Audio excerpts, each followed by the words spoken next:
our 30s, we had 2 children. Instead of his alcohol reducing, it increased.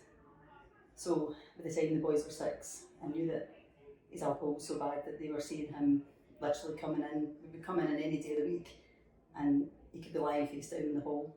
The boys were crying, Daddy's dead.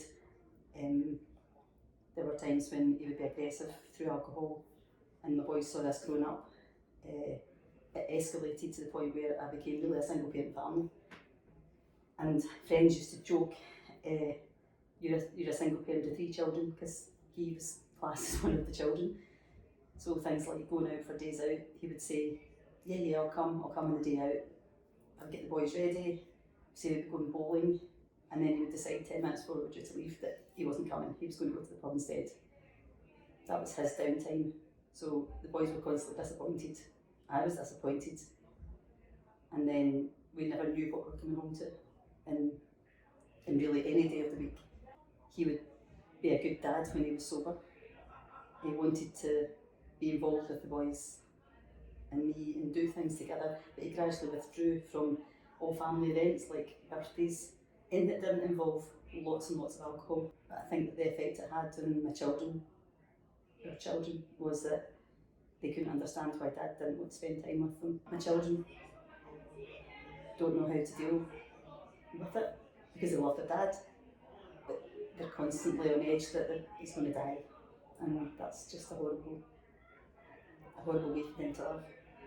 Alcohol was the driving factor in his life, and I thought we'd be this happy family where we would have mum, dad and 2 children and do lots of activities with the boys, and yet I was left to do every single activity because it was more often than not he couldn't drive.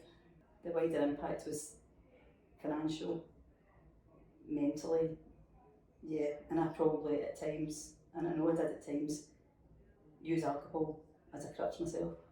So he would say they can come on a Friday night, and I'd say okay, and I'd say, right boys, we just lived across, not far away, a couple of streets. I'd say, right boys, if you're concerned about anything, or if Dad does start drinking, you can just phone me. So anytime, even when they went to him, I would get the phone call to say, Dad's drunk, can you come and get us?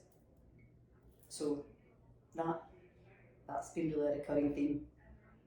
And he still refuses to accept that it's alcohol that's the issue. One of my boys asked me the other week, would you and Dad still be together if it wasn't for his drinking? Because he's just come out of a 2-week stint in hospital about a week ago, detox again, and I said yes, Dad and I, if it wasn't for alcohol, we would still be together. That's the truth. So